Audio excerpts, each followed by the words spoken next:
Hi, welcome to another Level 2 algebra video. We now turn our attention to indices, and we're going to revise all the positive power rules you've learnt in year 9, 10 and level 1. Indices is the plural for index, and both of these words mean powers. Here are the index rules that you should be confident with now, but like all good students, you've probably forgotten. When we have a to the power of a number times a to the power of another number, we can add the powers. When we have a to the power of something divided by a to the power of something, we can subtract the powers.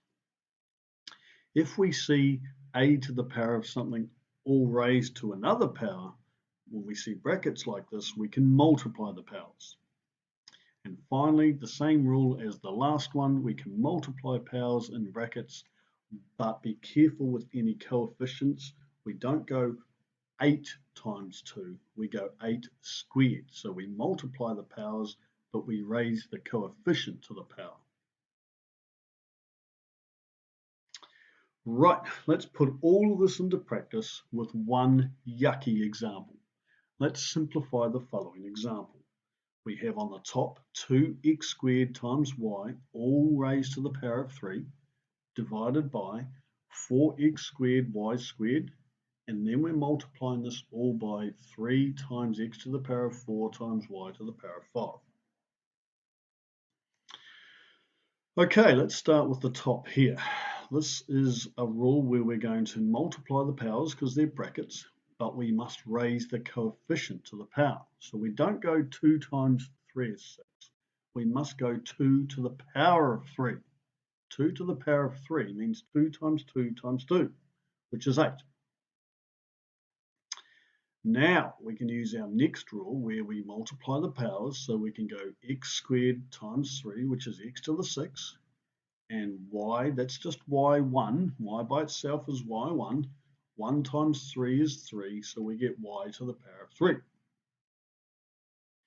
Right, on the bottom of the fraction, haven't done anything, so we're going to write 4x squared y squared, and I haven't done anything with my 3x4 y5. Right, let's move on to this part of the expression.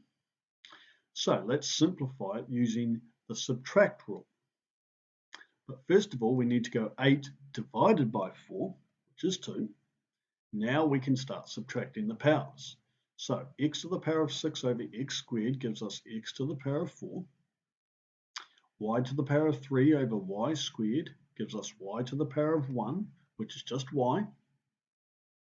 And then I can write down times 3 x to the 4 y to the 5.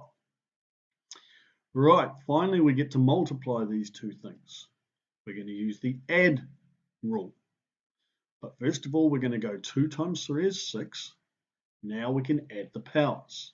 So x to the power of 4 times x to the power of 4 makes x to the power of 8. 4 plus 4 is 8. And y times y to the power of 5. Remember that y by itself is a y to the power of 1. So 1 plus 5 makes y to the power of 6. So our final answer simplifies down to 6 times x to the power of 8 times y to the power of 6. Right, go away and see if you can master these, get as confident with these indice rules as you can. Thanks very much for watching.